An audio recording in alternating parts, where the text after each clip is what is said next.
É, pessoal, hoje é dia de novidades na DC. E finalmente uma notícia legal e não sobre algo do boneco de neve azul, sabe? Não dessa vez, porque saíram novos vazamentos envolvendo a história do Homem do Amanhã. E são vazamentos bem grandes se forem verdade. Então cuidado que esse vídeo pode ter spoiler da história do Homem do Amanhã. Muito bem, gente, tem muito assunto pra gente conversar nesse vídeo. Roda a abertura e vamos lá!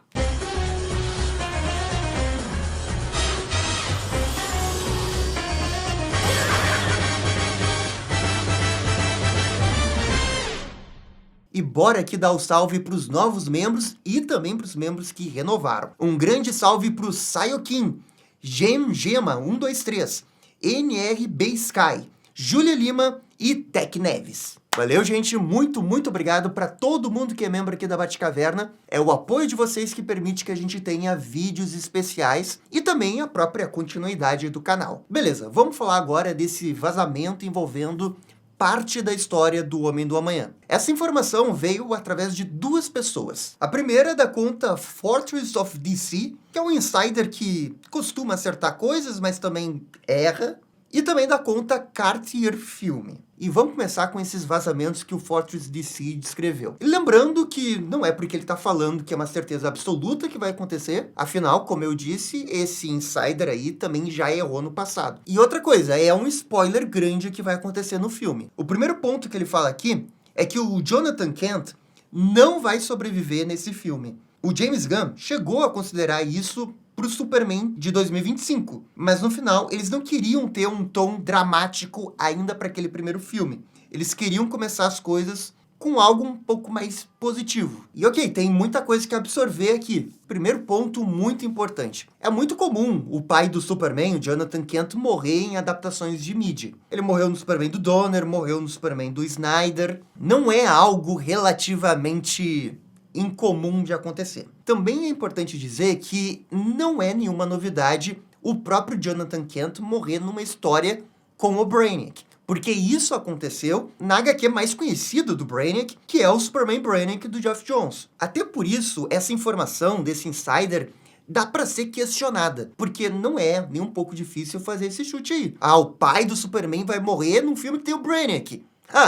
Nunca vi isso antes, sabe? Pode nem ser informação, e sim ser só um chute que ele tá querendo passar como informação, e como é um chute que tem boa chance de acontecer, porque isso já aconteceu numa HQ do Superman com o Brainiac, no final ele ganharia credibilidade com um chute. Por isso que não dá pra levar muito a sério esse insider. Agora, eu acho que vale muito a pena a gente discutir a possibilidade, sim, do pai do Superman morrer. Afinal, esse é o velho debate se os pais do Superman têm que estar vivos ou não em histórias do Superman. Semana passada eu fiz um vídeo do Superboy Prime e tem um segmento ali que o Prime fica falando que tá feliz que os pais do Superman nessa realidade aí atual da DC estejam vivos, porque essa é uma discussão eterna dos fãs do Superman. O Prime cita exatamente isso, porque realmente acontece o tempo todo esse tipo de discussão, com alguns fãs achando que os pais do Superman não têm que morrer e outras pessoas achando que o Superman funciona melhor quando ele não tem essa figura paterna ou mesmo materna. Eu não acho que tenha jeito certo ou errado de fazer isso. Tudo pra mim depende do contexto. Por exemplo, eu não gosto como que o pai do Superman morre no Homem de Aço. Especialmente a forma como ele morre. Lá o Snyder tava maluco. Mas para aquela história, é legal o pai do Superman não tá vivo. Porque isso coloca mais responsabilidade e culpa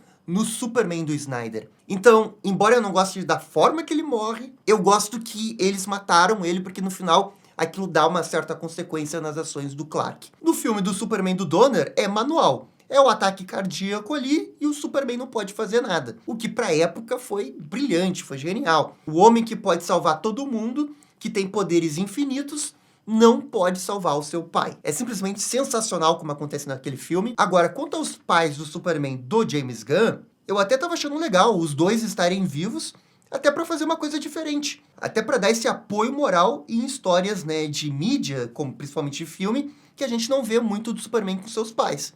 Especialmente o Jonathan. Mas se o James Gunn fazer de um jeito bem emocionante, linkando isso com o Brainiac, eu com certeza tô 100% dentro. Só não pode ser feito de qualquer jeito. Não pode ser aquele clichêzão, não pode ser muito óbvio de prever que isso vai acontecer dentro da história. Tem que ser aquela morte com impacto.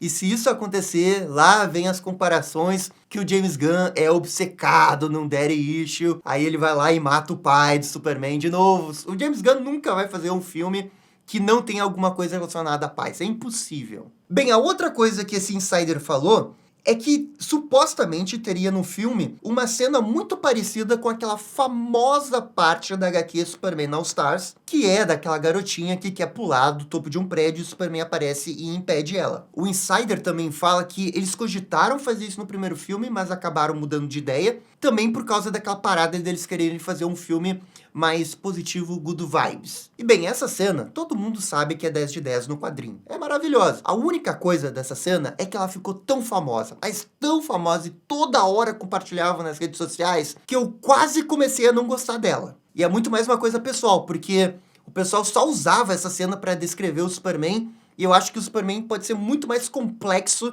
do que só essa cena. Sim, essa cena é muito foda, ela é maravilhosa, mas pô, vamos pegar outra cena também pra falar do Superman, né? Só isso, é a minha única restrição com essa cena.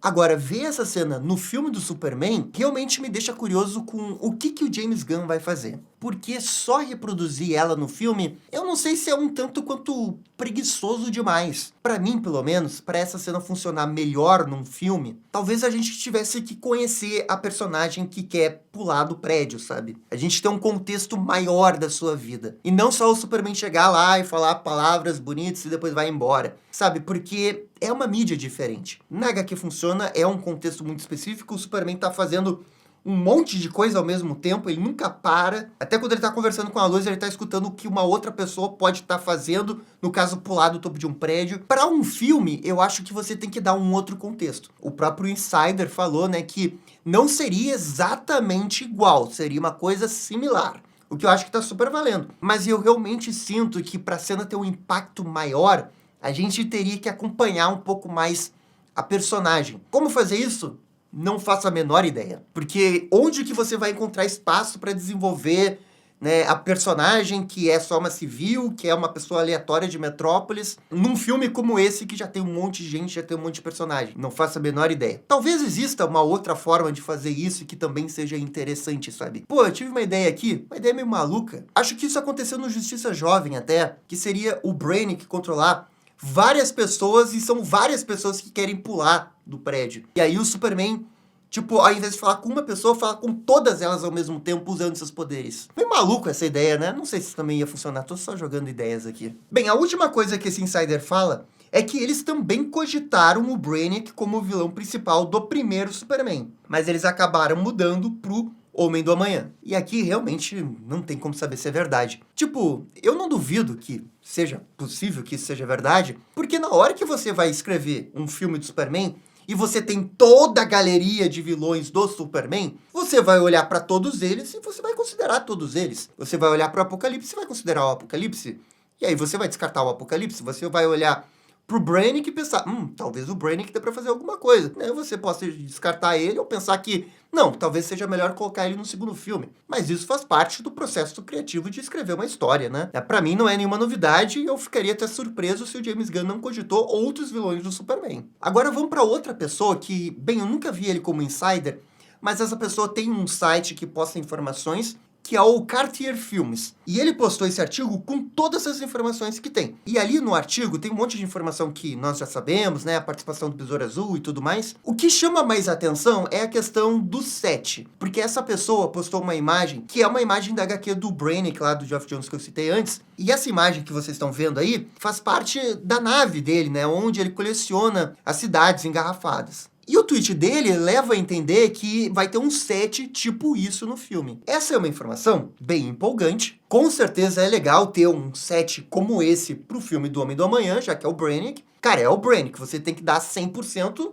e isso faz parte de dar 100% do Brainiac. Agora, também é uma outra informação um tanto quanto óbvia. É um daqueles chutes que até eu posso fazer na rede social. Pô, fiquei sabendo que a nave caveira do Brainiac vai aparecer, sabe? É óbvio que vai aparecer a nave caveira do Brainiac. Como também é óbvio que em algum momento vai aparecer alguma coisa que ele colecionou. Então, sim, claro que eu fico empolgado com esse set, tomara que esse set seja muito foda, mas é meio óbvio que isso iria ter no filme, eu já tava contando com isso no filme. Aliás, se não tivesse, eu ia ficar bravo com o James Gunn.